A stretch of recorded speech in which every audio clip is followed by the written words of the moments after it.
Malta, sejam todos bem-vindos ao Metaverso de Entretenimento. Eu sou o Manuel Gonçalves Malta e como vocês leram no título do vídeo, estamos aqui para analisar o episódio 9 da primeira temporada de X-Men 97, malta. O episódio começa com o Charles Xavier, o Magneto e o Bastion, malta. A mostrar basicamente os três lados desta guerra. Mostrando em que estado é que estão os três lados desta guerra, malta. Há muita fixe. Depois temos Jubileu e o Mancha Solar, o Roberto da Costa, a fugirem de seres humanos que estão a culpá-los por causa do apagão que o Magneto fez, malta. Foi muito fixe isso. E isso aí, essa cena foi uma referência àquela cena de abertura deles, os dois. Basicamente, no desenho clássico, malta, no desenho, na animação original era a Jubileu que fugia de pessoas até uma grada, agora passou a ser o Roberto da Costa, malta, o Mancha Solar. E essa cena deles a fugir para o beco é uma referência a eles fugir, à animação, basicamente, como é que eu digo? A abertura da animação, basicamente.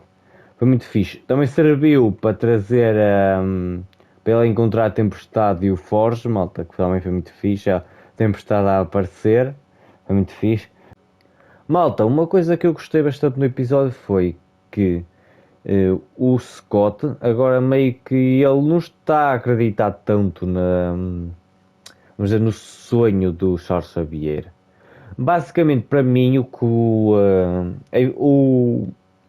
Ciclope, malta, o Scott está a evoluir para um líder mais, vamos dizer, mais equilibrado, porque ele está-se a tornar basicamente uma fusão entre o Charles Xavier, na parte de acreditar que os humanos mutantes podem viver em comunhão, ambos, podem viver juntos, compartilhando o mesmo planeta, que é o que eles fazem, não é? Mas sem estas guerras todas. E o que o Magneto acredita que temos que priorizar as vidas mutantes em primeiro lugar, porque é o que os humanos fazem. Eles priorizam sempre as vidas humanas primeiro do que as dos mutantes.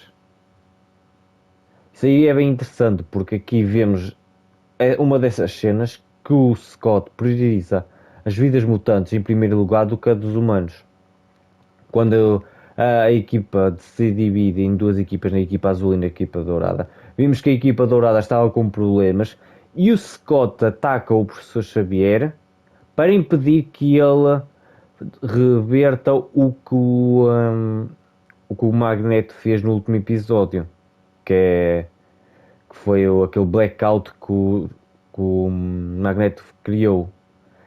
Ele ataca o Charles Xavier porque ele sentiu que a Jean estava em perigo e que a equipa dourada estava em perigo e que não estava a conseguir lidar com estava a ter dificuldades para lidar com o Bastion. E isso também pode junto com as Super Sentinelas, as Sentinelas Prime, iria piorar a situação deles. A situação deles já não estava boa e iria piorar se basicamente o Charles Xavier revertesse o que o Magneto fez, que foi desligar as Super Sentinelas, as Sentinelas Prime. Se o Charles Xavier tivesse revertido isso, seria muito pior para a equipa dourada. Por isso, vimos que o Scott priorizou as vidas mutantes do que a dos humanos. Isso aí também faz sentido. Ele é um mutante e ele tem que começar a priorizar as vidas mutantes. Porque, como eu disse, os humanos priorizam sempre as vidas humanas em primeiro lugar. E também foi sempre os humanos que começaram a guerra. Por isso, né? Agora tem que lidar com as consequências, não é? Outra coisa que também achei bem interessante é que vimos como é que eu ia dizer? O, um, o Bastion ligado àquelas máquinas. Basicamente, tipo, ele estava a transmitir energia, basicamente, estava a usar os poderes dele para poder usar os sentinelas. poder transmitir a energia que ele tem para os sentinelas ativar, para os sentinelas funcionarem, basicamente. Depois do blackout, nenhum sentinela Prime funcionava. Os únicos que estavam tipo meio que desligado eram os sentinelas normais. E ele usou a energia dele, os poderes dele, para carregar os sentinelas normais para eles atacarem os mutantes. Foi bem fixe.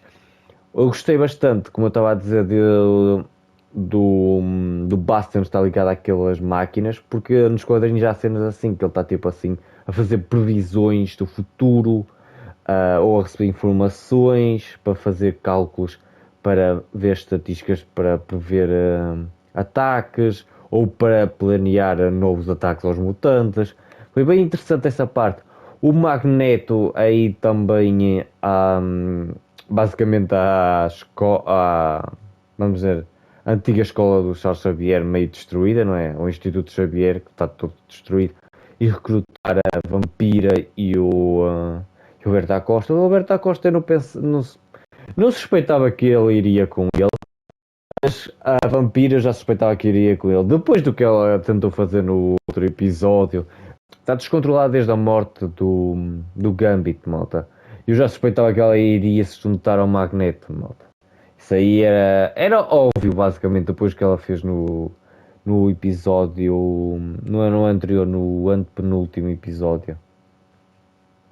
Malta, uma coisa que também foi bem interessante e também criou ainda mais dúvidas, que eu já tinha mencionado numa das minhas análises, é que eu não tinha entendido se o Bastion era um mutante que, que tinha sido descoberto pelo Nimrod, e ele tinha voltado para infectar o pai dele, para o transformar num super sentinela, basicamente num ser tecno-orgânico com poderes tecnopatas, ou se ele ganhou os poderes deles de se comunicar com as máquinas, de ser tecnopata, por causa basicamente dele ser um ser tecno-orgânico, basicamente por causa do Nimrod ter infectado o pai dele, transformando num ser tecno-orgânico o pai dele, e depois gerando o Bastion, basicamente.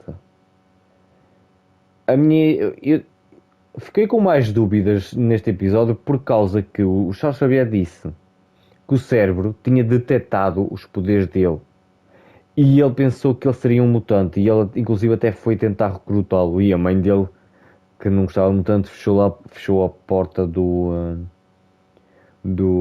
ao Charles Xavier, fechou a porta de casa ao Charles Xavier, a dizer que não ia levar o Bastion.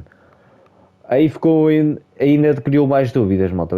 Se vocês se lembram, para quem assiste as minhas análises, eu mencionei isso na minha análise quando falei da origem do Bastion, que a origem aqui da série do Bastion foi interessante, mas ficou meio confuso se ele era um mutante já, ou se ele ganhou os poderes por causa dos sentinelas, tipo, ou se os sentinelas perceberam-se do poder dele e usaram o pai dele para o gerar, transformando-o num mutante, basicamente num ser tecno-orgânico, mutante, tecnopata. Basicamente uma fusão entre um sentinela e um mutante. Seria bem interessante, malta. E isso seria um grande plot twist, por causa que o Bastion está a atacar os mutantes para salvar a humanidade, para criar, vamos dizer, ele está a tentar evoluir a humanidade para eles não serem extintos. Porque no universo Marvel, basicamente os mutantes são como eles meio que se acham que são o próximo estágio evolutivo. Muita gente acha que os mutantes são o próximo estágio evolutivo. E os humanos, a perseguição que os humanos fazem tanto aos mutantes é por causa que acharem que eles vão ser extintos por causa da existência dos mutantes. O que seria bem interessante é que o Bastion é um sentinela, é um ser tecno-orgânico sentinela, basicamente uma fusão de sentinela com um humano, basicamente ele foi criado para ser o maior inimigo dos mutantes, para ele ser a maior arma dos humanos contra os mutantes. Mas seria um plot twist bem interessante, se ele fosse um mutante que foi utilizado pelos sentinelas para destruir o próprio povo dele. Estão-me a entender? Seria muito interessante ele depois descobrir que afinal ele não estava a salvar o povo dele, que ele pensa que é os humanos, mas sim ele estava a atacar o povo dele, que seria um plot twist muito interessante nesta história, malta. Agora falando das lutas, malta, foram incríveis, não posso dizer muito mais. O Morph sempre a transformar-se em diferentes personagens da Marvel, em mutantes, em super-heróis. Neste episódio foi o Hulk, ele foi muito interessante. Ele, Morph esmaga! Foi bem fixe a dizer tipo a frase do Hulk, só que a trocar o nome do Hulk por Morph. Foi muito fixe. Ele a imitar o Senhor Sinistro foi muito fixe.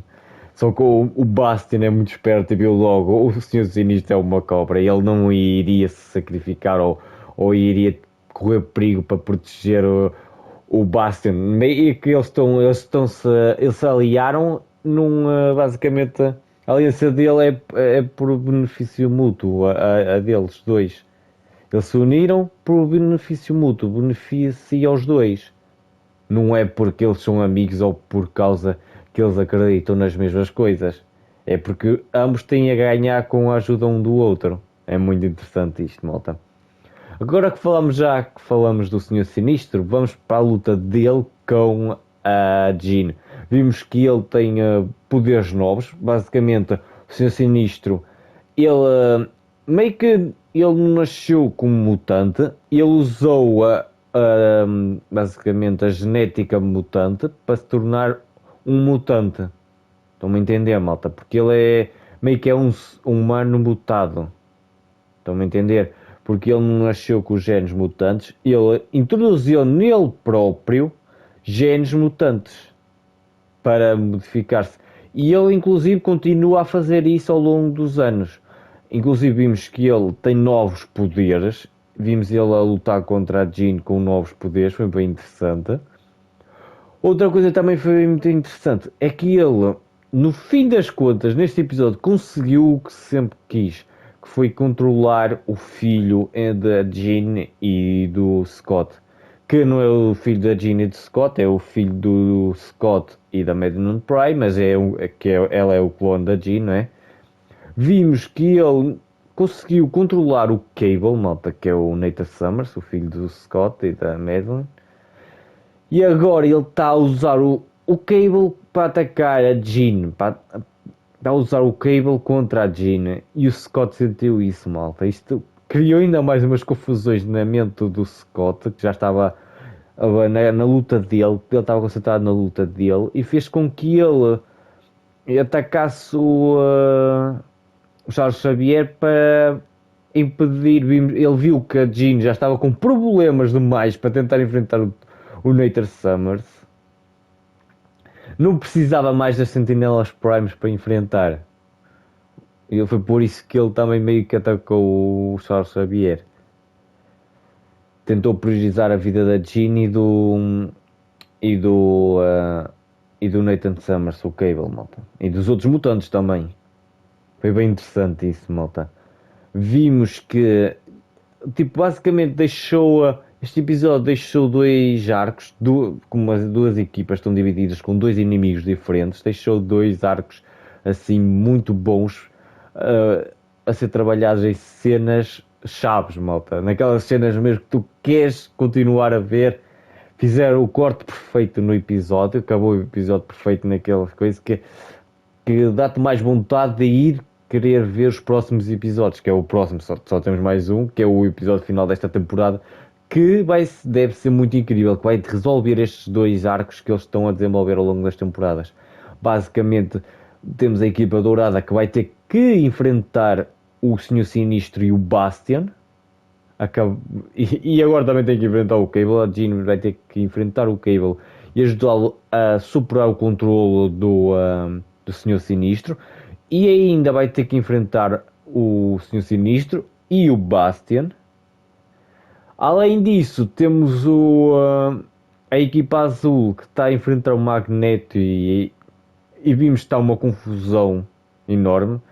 O Magneto a ser perfurado pelas garras do Wolverine, o Magneto a tentar tirar o Adamantio de dentro do Wolverine, o Scott ataca o Charles Xavier por causa para impedir que ele revertesse o blackout que o Magneto fez para proteger os outros mutantes.